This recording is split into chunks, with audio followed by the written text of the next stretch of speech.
Meja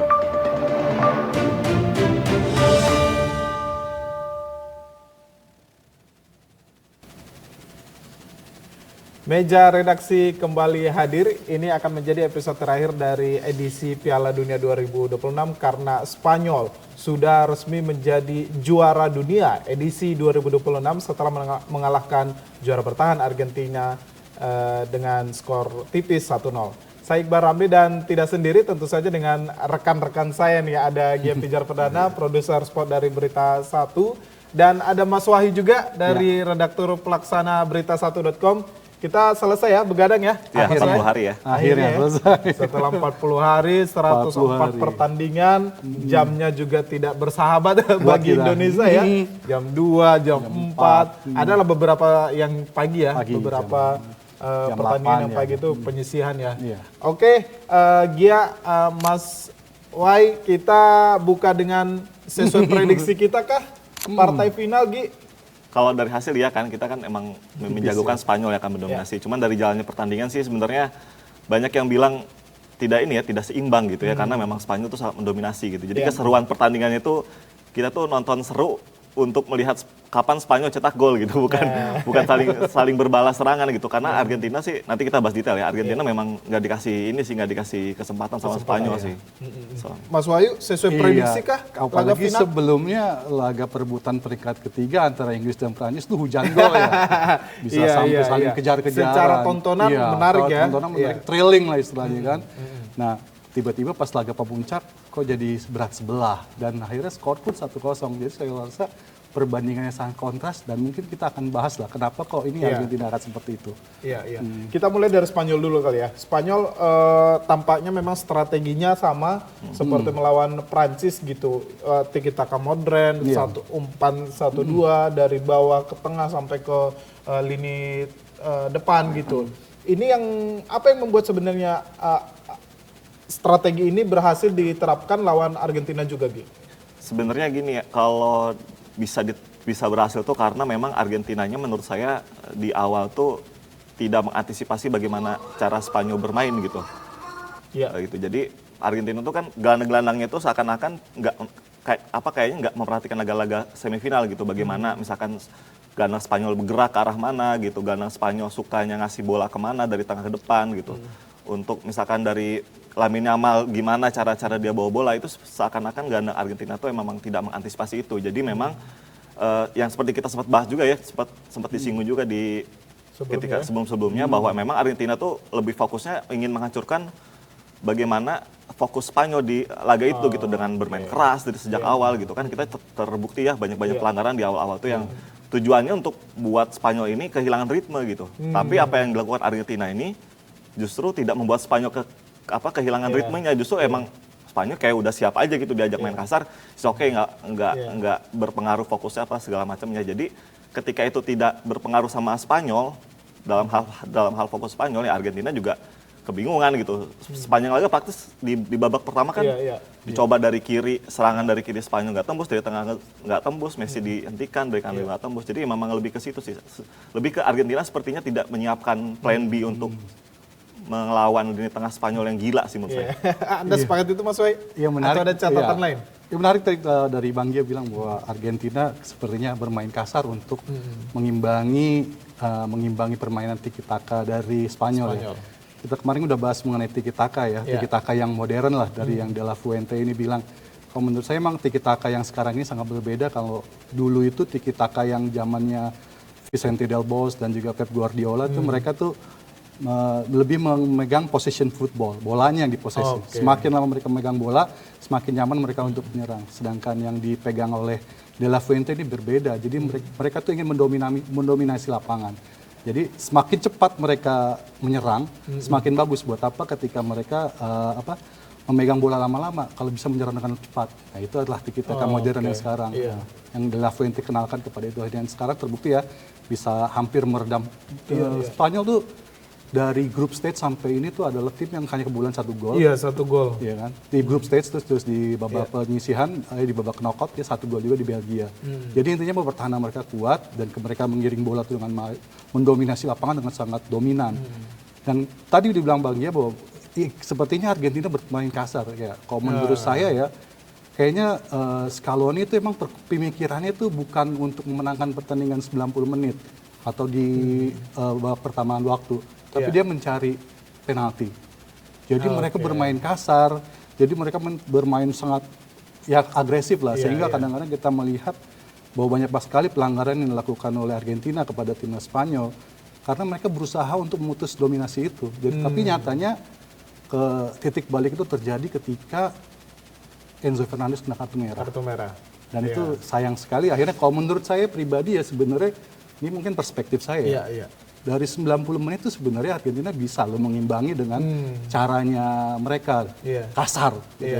Masalahnya adalah kasarnya tim Argentina ini sudah banyak dikritik dari penyisihan, babak, ya kan dari babak gugur juga sampai sekarang final. Akhirnya ketika mereka melakukan kekasaran gitu ya, tackle-tackle yang sangat keras, akhirnya terjadilah Enzo Fernandez kartu merah. Iya. Itu sih layak ya kartu merah ya. Hal layak sih.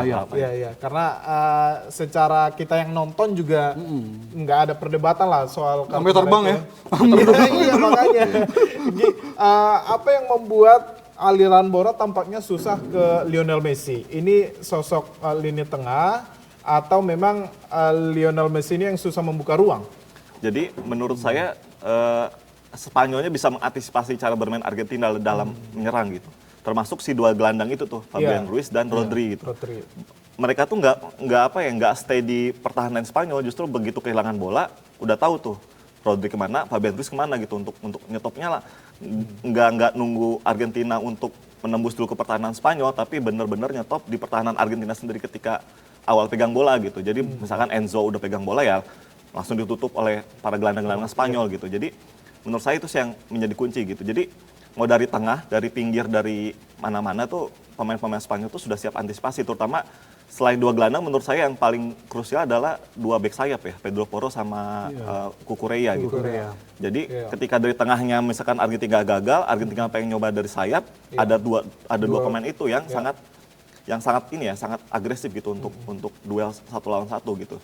Kalau Prancis masih bisa menembus ke sayap, Argentina tuh udah sama sekali udah nggak bisa kemarin tuh gitu. Jadi memang menurut saya memang faktornya salah satunya adalah kalah di kualitas lini tengah ya. Argentina ya. Sebenarnya kalau dari Mas Wahyu shot on target bahkan 0 ya Mas Wahyu ya. Ini ada Messi loh di dalamnya Mas Wahyu. Karena Messi-nya nggak dapat bola. Itu intinya kan, jadi Messi nggak bisa mengatur serangan karena seperti saya bilang tadi bahwa tiki-taka yang modern ini mereka mendominasi lapangan. Bola boleh dipegang tapi nggak perlu lama-lama, tapi cepat. Dan itu diimbangi dengan dari lini tengah dan lini belakang. Kita tahu bahwa tadi Cucurella disebut dan juga Pedro Porro dan juga Pau Cubarsí. Nah, itu sangat bagus ya menurut saya, back tengah yang Spanyol berusia 19 tahun ini dia tuh kalau tiki-taka modern ini back itu bisa untuk maju ke depan untuk menggiring bola sampai sejauh mungkin. Dan itu ketika dia bergerak maju otomatis ruangan buat Messi itu tertutup. Back tengah mereka maju dengan sangat tinggi, high press ya kan. Maksudnya high line. Tapi akhirnya Messi kurang semakin sempit untuk bergerak, semakin sempit. Dan Rodri dan juga tuh sangat bagus mengatur tempo dan ritme ya. Dia jadi kayak kalau saya bilang kan kemarin kan saya bilang Spanyol tuh kayak orkestra ya. Ini konduktornya Rodri. Dia tahu kapan untuk menekan, dia kapan untuk menghold dan kapan untuk mengeksekusi. Gitu. Jadi kenapa sih si Messi yang nggak bisa bergerak? Ya, karena nggak dapat ruang. Dan ruang untuk maju itu pun sangat tertutup oleh lini tengah, back tengah yang sangat maju tinggi. Dan kita tahu ya, Unai Simon juga siap untuk jadi sweeper. Iya. Itu beberapa kali sebenarnya ya, yang dilakukan ya pada saat Prancis juga sebenarnya kan. Jadi emang ya Messi sepertinya wajar lah akhirnya kelihatan dia stres ya. Iya. Karena tertutup sangat ruangnya. Jadi karena Spanyol ini sangat mendominasi. Bola mungkin cepat ya, tapi dominan lapangan tertutup. Itu apalagi dengan kalau saya bilang ya tiki-taka yang modern ini sangat mengoptimalkan back sayap itu ya, nyerang sayapnya. Kayak Cucurella sampai kadang Cucurella bisa sampai di depan loh. Iya. Kita bisa udah melewati baris tengah kayaknya nggak ada ini juga ya, nggak ada capeknya gitu Cucurella. Iya, Cucurella itu sangat gila loh. Kok tiba-tiba dia bisa mengganti ke posisi untuk mencetak gol ya, bisa sampai ada depan ya. Karena memang semakin ketika sayap-sayap Spanyol dimaksimalkan, akhirnya kan ruang tengah si Argentina semakin sempit ya. Dan mereka akhirnya maju semua. Jadi akhirnya membuat Argentina jadi kayak kurang untuk bergerak bebas. Iya, lah. iya. Ini Gi, kalau barisan pertahanan ini kan kalau kita lihat gaya permainan ini, barisan pertahanan ini bahkan kiper pun berperan aktif gitu. Iya. Ini terjadi beberapa kali bagi Spanyol. Ini akan menjadi apa ya benchmark bagi kiper-kiper masa depan. Seperti apa ya Gi ya? Ya untuk tim yang memang ini ya punya filosofi menguasai bola seperti Spanyol gitu, menguasai bola seperti Spanyol, terus bermain dengan garis pertahanan tinggi, Iya. itu mereka wajib punya kiper yang seperti Unai Simon ini yang sweeper kiper gitu. Jadi karena tadi ya itu menurut saya juga kelemahan kita kayak yang dulu ya, Iya. zaman Pep sama zamannya Vicente del Bosque ini terlalu garis pertahanan terlalu tinggi sehingga ketika dapat serangan Iya. balik cepat tuh Oke. udah langsung kosong gitu. Udah langsung Jadi kosong, iya. tiki-taka yang itu tadi yang disebut versi sempurna ini ditutup celah-celah karena lini pertahanan tadi tinggi dan kelemahannya itu ditutup oleh kiper yang standby kalau misalkan lawan tuh mengantisipasi bola-bola panjang gitu. Iya, Jadi menurut saya ini akan jadi standar baru tapi buat tim yang memang memegang filosofi possession ball gitu. Iya, Kalau iya, buat iya. yang biasanya ya mungkin cukup dengan kiper Iya, ini ya, kiper kiper biasa aja. kiper biasa aja sih. Iya, iya. Kiper konvensional. Iya ya. Artinya strategi itu juga nggak bisa diterapkan di beberapa Iya. kayak permainan ya, Mas Wahyu ya. Nggak semua, karena memang kayak kembali ke identitas permainan sepak bolanya aja Iya. dari negara masing-masing. Kalau kita nggak semua harus memaksakan untuk mengikuti Iya, Spanyol, iya, karena iya. kembali ke kita kemarin kita pernah pas seri awal ya Iya, mengenai iya. Ah, Jerman, ah. kenapa kehilangan jati diri, Iya, iya, sedangkan benar. Iya. si Belanda terjebak romantika ya. Iya. Kayak sepertinya tuh kayak kenapa sih kita bisa melihat Spanyol kok bisa begitu dikdaya ya kalau misalnya dari 2010 ya, 2010 ya, dia 2010 dia terakhir menang Piala Dunia, Iya. tapi 2024 dia menang Euro dan 2026 akhirnya Piala Dunia. Kalau menurut saya karena memang Spanyol ini adalah sebuah negara yang memang mempunyai target jangka panjang. Kita tahu tuh kalau De La Fuente itu bukan hanya di tim senas seniornya aja. Dia memulai karirnya itu dari U19, Iya. U21, U23 dan akhirnya timnas senior. Dan filosofi yang dia pegang, konsep yang dia inginkan dari itu sudah dimulai dari U19, U21, U23 dan kemudian di timnas senior. Konsep-konsep itu memang sudah dikenalkan kepada tim mereka dan ketika tim-tim mereka itu anggota masuk timnya senior, step up, ya. mereka step up mereka tuh tahu apa yang harus dilakukan oleh apa yang diinginkan oleh De La Fuente. Iya, sistemnya sebenarnya sudah Sistemnya terbentuk sudah ya. ada. Nah, pertanyaannya apakah semua bisa? Sistemnya bisa. Melakukan hal itu ya. Cara-caranya bisa melakukannya, tapi cara bermainnya, gaya bermainnya sesuaikan dengan kelebihan dan kekurangan dari setiap negara itu masing-masing kalau Iya. menurut saya. Iya, itu Dan memang tergantung ini juga ya, maksudnya untuk bermain seperti Spanyol ini tergantung tipe permainnya gitu, tipe-tipe pemainnya gitu. Kalau misalkan juga, karena kan memang Spanyol ini kan rata-rata ini ya, maksudnya sejak awal tuh sejak dini tuh akademi mereka memang sudah memegang konsep untuk possession ball gitu, gimana cara pegang bola, gimana cara lepas dari tekanan lawan. Nah itu juga udah dididik sejak akademi gitu. Jadi mungkin nggak banyak tim lain yang memang bisa meniru itu ya ya. sistem itu gitu. Iya, iya. Saya ingin Mas Wahyu dan Gia yang menjadi pemain kunci pada laga itu gitu. Kita satu-satu ya, Mas Gia, Gia dulu. Di Spanyol kira-kira siapa yang menjadi pemain kunci pada laga final kemarin? Kalau menurut saya selain Rodri ya, Rodri karena memang dia udah deserve lah untuk itu. Menurut saya satu pemain kunci ada Kubarsi sebenarnya di Kubarsi. belakang ya. Di Jangan belakang. salah, fun fact Kubarsi pernah main di Solo lagi. Pernah main di Solo juga, Betul, di iya kan? 17 ya. Piala Iya. Dunia U17 di pernah main di Indonesia mana? gitu. Solo loh, Karena Kubarsi. gini, Kubarsi itu sebenarnya tidak terlalu tinggi gitu, tidak terlalu kekar badannya, tidak terlalu besar gitu ya. Iya. Cuman ini pemain tipe pemain yang sangat-sangat pintar gitu, terutama dalam membaca bola. Iya, gitu. Jadi insting sebenarnya insting itu Kubarsi tuh- itu tinggi tuh. itu tuh untuk seorang back tuh insting tuh sangat-sangat mahal Iya. dan nggak bisa ditiru, nggak Iya. bisa dipelajari ya. Itu Yes. emang udah secara alamiah aja menurut saya itu sih, karena memang Kubarsi ini jadi salah satu faktor yang kenapa Spanyol bisa cuma kebobolan 1 gol gitu. Dan di final tuh cuma shot on target itu cuma 0 loh. Iya. Bayangin. Jadi kan momen Enzo itu juga ya, Enzo dilanggar juga ya atas keberanian Kubarsi untuk Iya. dapetin bola gitu. Iya, Kalau iya. Kubarsi nggak berani sih, mungkin Enzo bisa ini gitu. Bagaimana timing buat maju Bajunya atau itu, enggak, nah itu tackle tuh- atau enggak, iya. itu kan Itu mahal sih, insting ya. insting mahal sih. Iya. Dari Mas Wahyu, dari Spanyol Sebenarnya siapa sudah pemain sudah kunci? dibilang tadi sama Bang Gia tadi mengenai Kubarsi, tapi ya otomatis saya cari yang lain.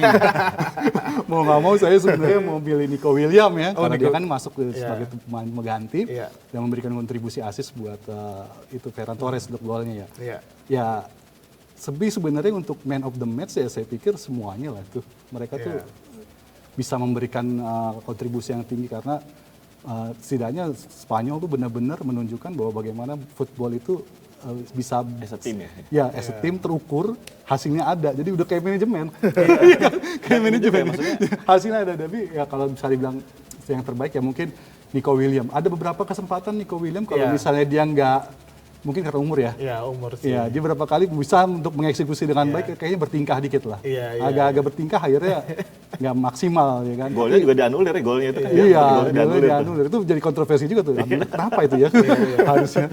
Tapi Nico Williams dari Spanyol untuk saya. Nico Williams ya. Tapi memang kalau ini ya, kalau apa namanya sedikit nih, kalau memang Spanyol tuh kita nggak bisa sebut siapa best Satu player-nya ya. Iya. Karena bingung memang juga gitu. Iya, kolektif permainannya itu organisasinya Kalau rapi banget. kalau saya sebut di pemain belakang ya, kan yang cetak tuh juga Ferran Torres sama Nico Williams ya gitu. Jadi kalau yang nggak ada yang cetak gol tapi juga yang ngirim umpan awal itu Pedro Porro tuh dari kanan. Jadi memang as a team tuh semuanya banget berperan ya. Semuanya Hmm. memiliki peran penting dan perannya sesuai porsinya gitu. Iya, betul. Iya Jadi kan? kayaknya kalau orangnya diganti tapi sistemnya enggak. Iya, jadi itu dia siapapun itu yang masuk kelebihannya. sepertinya Tetap gaya akan, permainannya akan seperti itu iya, kan betul. gitu. Ini saya menarik untuk membahas De La Fuente soal bagaimana sosok bintang besarnya Spanyol yang masih muda Lamine Yamal yang ya kita tahu lah kalau pemain muda kan egonya pasti tinggi gitu. Tapi De La Fuente ini mampu meredam itu semua. Apa kira-kira yang bisa dibaca Mas Wahyu? Ya, kita bisa bilang kan De La Fuente kan udah di U19, U21, U23. Dia sangat mengerti ya bagaimana paham bagaimana perkembangan dari Lamine Yamal ini. Jadi secara psikologis dia paham. Dan saya memuji ya kalau bagaimana Yamal ini siapa? Lamine Yamal. Dia tuh kalau saya merasa dia dewasa sebelum waktunya ya kalau menurut saya. Iya. Karena dengan bakatnya yang sangat besar di usia yang sangat muda dan saya bilang dia tuh generational talent. Dia tuh masih tidak terlalu untuk show off ya. Maksudnya ketika pun dia gagal, ketika pun dia mendapatkan ruang yang tidak baik ketika itu dia nggak untuk terlihat gestur-gestur bagaimana dia kesal atau bagaimana dia kecewa. Tapi dia bersikap profesional dan saya rasa itu adalah mungkin dari didikan dari De La Fuente juga untuk bagaimana dia bisa menekan egonya, bisa memberikan kontribusi, justru memberikan support kepada teman-teman yang lain. Iya. Sekalipun tidak memberikan kontribusi yang tanda kutip banyak sekali, tetapi namanya tetap disebut. Iya, tetap disebutkan gitu. Gi, kita tinggalkan masalah Argentina dan Spanyol. Kita masuk ke era mungkin ini yang menjadi end of eranya Messi dan Ronaldo ya. Ini sudah beberapa nama-nama muda yang muncul yang akan menjadi 4 tahun ke depan di 2030 nanti akan banyak yang muncul nih. Kira-kira siapa yang akan bersinergi? Oke, saya Based sebutin on yang sekarang ya. Based on sekarang ya. Iya. Kita ini ya buang Spanyol lah ya, karena Spanyol kita singkirkan dulu lah. Karena Spanyol udah pasti lah ya nama-nama Nama-nama ini masih akan main nih 2030 nih. Kecuali nanti ada bintang-bintang baru ya. Kalau menurut saya yang paling dinantikan tuh satu sebenarnya Norwegia sih. Erling Haaland ya. Erling Haaland kalau misalkan dalam 4 tahun ini emang Norwegia menemukan puzzle untuk melengkapi permainannya untuk mendukung Haaland di depan, itu akan sangat berbahaya menurut saya. Dan juga sebenarnya kalau base yang dari 4 besar sih saya melihat Inggris sebenarnya. Inggris ini kan sebenarnya juga Jude Bellingham. Tiap tahun Jude Bellingham juga pasti akan balas dendam gitu ya. Tiap tahun ini kan pemain-pemain ininya muncul ya dari Liga Inggris itu kan banyak banget pemain-pemain bintangnya. Jadi saya paling nunggu sebenarnya dua negara antara Norwegia sama Inggris sih. Jadi kiprah untuk 2030 ini Inggris dengan hasil ini saya yakin pasti Thomas Tuchel dan federasinya juga akan sangat gemes gitu. Kayak kita bisa 2030 untuk ngejar nih gitu ya. Walaupun ya kita banyak juga ya tim-tim lainnya kayak tuan rumah Portugal gitu dan lain sebagainya. Cuman menurut saya dua tim ini akan jadi sangat wajah baru timnas yang nggak boleh disepelekan lagi gitu.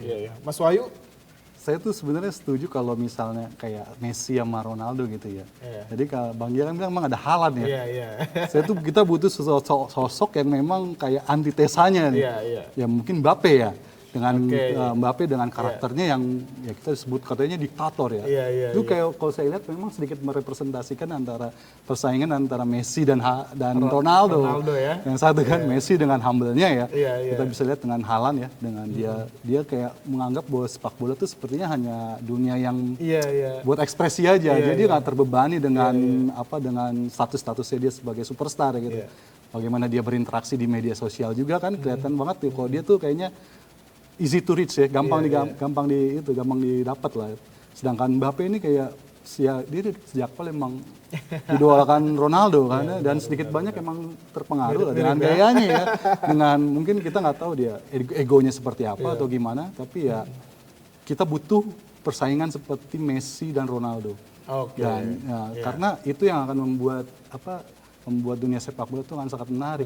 Ya. Iya, kita juga butuh page view kan. Ada keributan antara penggemar Ronaldo dan Messi itu jangan sampai hilang ketika Messi dan Ronaldo justru pensiun. Kita butuh keributan antara Haaland penggemarnya dan Mbappe. Tapi mungkin bisa ribut kalau Haalandnya pindah ke Spanyol ya, ke Barcelona kayaknya. Iya. Bisa juga. Kemana nih? Ke Barca apa ke Real Madrid? Iya, ini akan ramai sekali sepertinya kan. Ini akan ramai sekali setelah Piala Dunia. Bursa transfer ini harga naik, karena performa naik. Ini akan ramai sekali. Betul. Tapi kita juga ingin membahas soal pelatih nih, Gi. Ada beberapa pelatih mungkin sudah announce dia diberhentikan, yang diganti. Emang sudah waktunya tampaknya dengan hasil performa mereka di Piala Dunia ini atau seperti apa sebenarnya? Memang sudah waktunya sih, terutama tadi kan yang baru kita sebelum tapping tadi yang resmi itu sebenarnya Zinedine Zidane ya. Zinedine Zidane tuh menggantikan Didier Deschamps. Karena Didier Deschamps juga sudah lama banget ya, udah dari 2000 berapa? 2014 ya kalau nggak salah, Euro Piala Dunia 2018 sampai 2026 gitu. Jadi emang sudah waktunya sih, dan kelihatan kan kemarin Prancis tuh memang kayaknya butuh sosok pelatih yang lebih dari punya pengalaman di situasi genting dan menghadapi lawan-lawan kayak Spanyol gitu. Deschamps juga sebenarnya kan pernah Piala Dunia kan? Pernah 1998. Tapi namanya tidak setenar Zidane kan gitu. Terus memang juga yang diganti itu kabarnya pelatih Portugal ya. Pelatih Portugal tuh emang udah resmi diganti. Dan sisanya sih kalau dari 4 besar kayaknya masih ya. Luis de la Fuente masih, sama Thomas Tuchel juga masih. Jadi tim-tim lain juga ini ya, masuk kayak Italia kan nggak lolos. Katanya lagi ngejar beberapa nama besar gitu. Cuman ya emang kalau dari performa semifinalis memang yang diganti itu yang baru confirm diganti itu cuman timnas Prancis ya. Iya, Prancis. Mas Wahyu, emang sudah saatnya kah ini menjadi ujian bagi para pelatih, kemudian kalau tidak perform ya sudah, ini menjadi eranya juga untuk era baru gitu. Iya, kalau menurut saya Piala Dunia adalah pinnacle ya. Puncak dari dunia sepak bola. Jadi kalau misalnya gagal ya gagal lah. Udah, itu bukan kayak, saya rasa pengulangan mungkin bisa terjadi kalau misalnya kualitas permainan yang diberikan memang sangat baik ya. Kalau misalnya dalam contoh kasus kayak, saya heran juga sih Thomas Tuchel masih dipelihara ya, maksudnya masih dikontrak gini, karena sejak awal dia emang memberikan kontroversi ya. Bahkan sampai dibilang agennya Jerman. Agen Jerman. Nah, kalau menurut saya kalau pelatih yang bisa memberikan perubahan yang signifikan ketika perform di Piala Dunia dan dia tapi tidak berhasil dengan baik ya, saya rasa masih bisa dipertimbangkan. Tapi kalau misalnya hasilnya tuh tidak begitu jauh berbeda ya dengan periode sebelumnya. Kayak kalau misalnya kita bandingkan Thomas Tuchel dengan Gareth Southgate ya sama aja ya kan. Nggak ada perubahan, nggak ada peningkatan, bahkan dia kontroversi. Nggak bisa menjaga hubungan dengan pemain-pemainnya. Bahkan ada satu cara manajemennya pun dia salah, kayak kita Kobe Mainu dari Manchester United itu kan sama sekali nggak diberikan menit bermain. Padahal buat apa dibawa? Ya, artinya bahwa ya kalau gagal dan tidak memberikan dengan tidak ada perubahan yang signifikan ya sebaiknya berhentilah. Tapi ya saya nggak tahu FA Inggris ada pertimbangan apapun mengenai Tuchel ya. Saya rasa sih pelatih Jerman kan jago jualan lah ya. Jago jualan. Ini Mas. Iya. Sampai Euro 2028 katanya. Katanya ya kan, makanya itu. Iya. Kita tunggu ya. Kita tunggu ya. Para pelatih ini kan tampaknya sih sebulan 2 bulan ini akan banyak sekali ya informasi. Iya, apalagi media Inggris tuh keras-keras banget. Iya. Itu salah satu. Jangankan media Inggris, legendanya juga kemarin parah juga. Semuanya diserang tuh pelatih tuh. Satu lagi saya ingin kita membahas soal warisan Piala Dunia 2026 yang akan dibawa nanti di 2030. Informasi yang lagi beredar sih peserta akan nambah, dan ini masih digodok ya. Semoga timnas masuk ya. Itu dia. Kesempatan kita nih ya kan, kesempatan besar. Sama tuan rumah mungkin ya. Apa yang bisa kita analisa dari pertandingan di 2026 2000 tahun ini 4 tahun ke depan gitu. Kalau saya sih timnas ya, semoga ini harapan besar, peserta nambah, harusnya kuota Asia itu akan nambah dan kita bisa menaksikan Merah Putih berlaga di Piala Dunia ya. Betul. Dari Gia. Sebenarnya kalau dari warisan sih sebenarnya harus diperbaiki memang cara ini ya, cara kelolosan ke fase gugur ya. Kan kalau di yang 2000 sekarang tuh kan ada peringkat 3 terbaik ya. Kalau misalkan nanti 64 seperti kita ngobrol kemarin Bang, kan kita sempat ngobrol kemarin sama Bung Joy.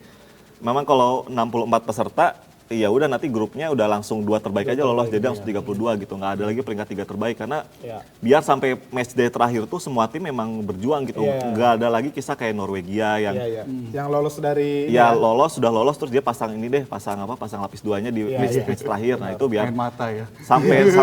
sampai titik terakhir tuh setiap tim tuh memang berjuang, berjuang. Dan kalau emang 64 peserta ya otomatis kayaknya timnas ini ya. Iya, kemungkinan terbuka lebar peluang ya. Otomatis Asia kan kotanya akan nambah gitu. Karena tuan rumah aja kan selain 3 yang utama kan Maroko, Portugal, Spanyol, 3 lagi yang akan jadi untuk match pembuka adalah Paraguay, Argentina sama Uruguay gitu. Jadi ya semoga lah ya. Semoga kalau peserta nambah sih positifnya timnas bisa lolos lah. Oke. Mas Wahyu. Ya. Kalau ini agak panjang nih ya sebenarnya kalau nggak apa-apa ya. Kita berikan waktu yang panjang nih bos. Kalau saya ngeliat kenapa jadi 48 nih sekarang ya. 48 peserta Piala Dunia itu karena memang pada 2017 tuh FIFA tuh pengen sepak bola itu inklusif lah. Jadi tidak hanya terbatas pada zona yang sangat besar Eropa dan Amerika Selatan. Karena dia juga melihat bahwa sebenarnya perkembangan sepak bola, peningkatan kualitasnya itu tidak hanya terjadi di 2 wilayah itu, tapi juga di wilayah Asia. Jadi akhirnya dibukalah menjadi 48, terus kemudian dibagi jadi awalnya itu jadi 16 grup. Satu grup itu tiga negara, tapi akhirnya berubah kan. Akhirnya disederhanakan jadi 4 lagi kan, jadi 12 grup. Nah, saya rasa kalau misalnya ditanya warisan apa yang kita bawa dari 2026 ini ke 2030, statistiknya mengatakan bahwa gol yang terjadi pada babak grup itu 201 peningkatan, 201 gol dibanding pada 2022 di Qatar yang hanya 105. Dan sekarang total gol yang terjadi pada 2026 ini selamanya 305 gol. Jadi ya memang dari segi permainan memang banyak gol yang kita lihat, banyak gol yang kita tonton. Tapi itu memang terjadi karena penambahan negara.